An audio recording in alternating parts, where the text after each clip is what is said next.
ذرا تصور کیجئے، قیامت کا دن ہے، زمین ہل رہی ہے، قبریں پھٹ رہی ہیں، لوگ اٹھ رہے ہیں، لیکن کچھ لوگ ایسے ہوں گے جو سیدھے کھڑے نہیں ہو سکیں گے۔ وہ گرتے پڑتے پاگلوں کی طرح بھاگتے نظر آئیں گے۔ آخر یہ کون لوگ ہوں گے؟ آئیے جانتے ہیں۔ افضلیہ ٹی وی کے محترم ناظرین، السلام علیکم ورحمۃ اللہ وبرکاتہ۔ آج ہم برزخ اور آخرت کے عنوان کے تحت ایک ایسے گناہ کا ذکر کرنے جا رہے ہیں جو ہمارے معاشرے میں خاموشی کے ساتھ پھیل چکا ہے۔ آج ہم بات کرنے جا رہے ہیں سود خور کے بارے میں، وہ شخص جو سود لیتا ہے، جو انٹرسٹ کا مال کھاتا ہے۔ اور کیا آپ جانتے ہیں کہ یہ ہمارے معاشرے کی ایک خطرناک بیماری بن چکی ہے؟ اللہ سبحانہ و تعالی قرآن کریم میں ایمان والوں سے خطاب کرتے ہوئے فرماتا ہے، اے ایمان والو، اللہ سے ڈرو اور جو سود لوگوں پر باقی رہ گیا ہے اسے چھوڑ دو اگر تم واقعی ایمان والے ہو۔ اور پھر بات یہاں ختم نہیں ہوتی۔ اللہ فرماتا ہے، اگر تم ایسا نہ کرو تو اللہ اور اس کے رسول صلی اللہ علیہ وسلم کی طرف سے تمہارے خلاف جنگ کا اعلان ہے۔ سوچئے، جس گناہ پر اللہ اور اس کا رسول صلی اللہ علیہ وسلم جنگ کا اعلان فرما دیں، اس کا انجام کیا ہوگا؟ لیکن رکیے، کیا آپ یہ جانتے ہیں کہ سود ہے کیا؟ سادہ الفاظ میں سمجھ لیجئے، سود اس اضافی رقم کو کہتے ہیں جو قرض پر پہلے سے طے شدہ شرط کے ساتھ لی یا دی جائے، یعنی قرض دو اور واپسی پر اصل سے زیادہ مانگو تو یہی سود ہے۔ مثال کے طور پر آپ نے کسی کو 10,000 روپے قرض دیے اور شرط رکھی کہ وہ 11,000 واپس کرے گا، تو یہ 1,000 روپے سود ہیں۔ نام چاہے انٹرسٹ رکھ لیں، منافع رکھ لیں یا سروس چارج، حکم نہیں بدلتا۔ نبی کریم صلی اللہ علیہ وسلم نے فرمایا، سود کے 70 درجے ہیں اور ان میں سب سے ہلکا ایسا ہے جیسے آدمی اپنی ماں سے زنا کرے۔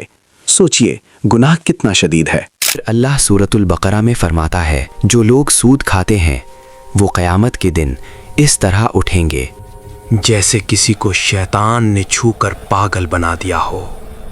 وہ بدحواس ہوں گے، چیختے چلاتے ہوں گے، لوگ انہیں دیکھ کر خوف زدہ ہو جائیں گے۔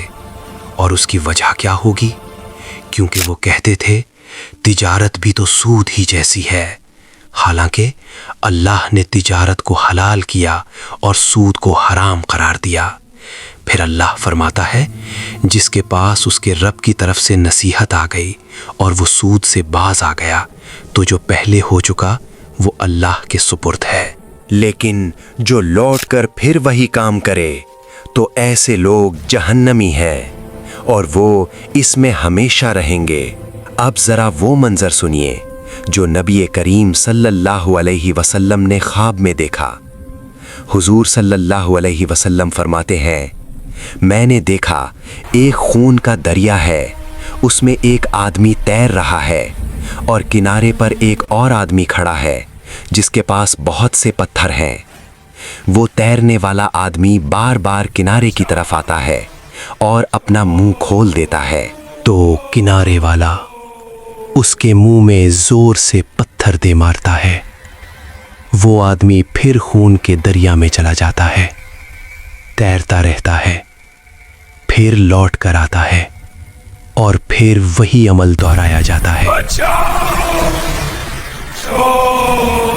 میں نے فرشتوں سے پوچھا، یہ کون ہے؟ فرشتوں نے بتایا، یہ سود خور ہے جو دنیا میں حرام کماتا رہا، آج اپنے پیٹ میں آگ کے انگارے بھر رہا ہے۔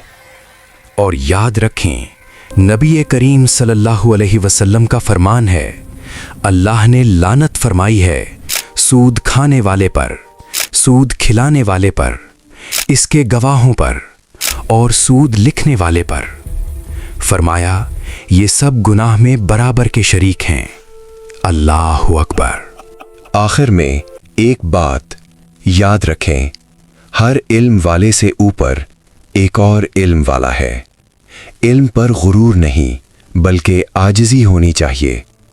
اللہ ہمیں سود جیسے ہلاکت خیز گناہ سے بچائے اور حلال پر قناعت نصیب فرمائے، آمین۔ محترم ناظرین، یاد رکھیں یہ دنیا فانی ہے.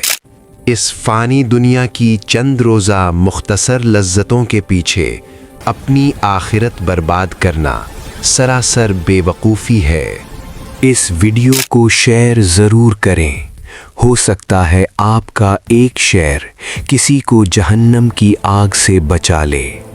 اور ہاں، اگر اللہ کے فضل و کرم سے آپ سود سے بچے ہوئے ہیں تو کمنٹ میں الحمدللہ ضرور لکھ کر جائیں.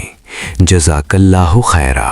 مزید ایسی اسلامک ویڈیوز حاصل کرنے کے لیے افضلیہ ٹی وی کے آفیشیل یوٹیوب چینل کو سبسکرائب ضرور کریں اور بیل آئیکن بھی دبا دیں.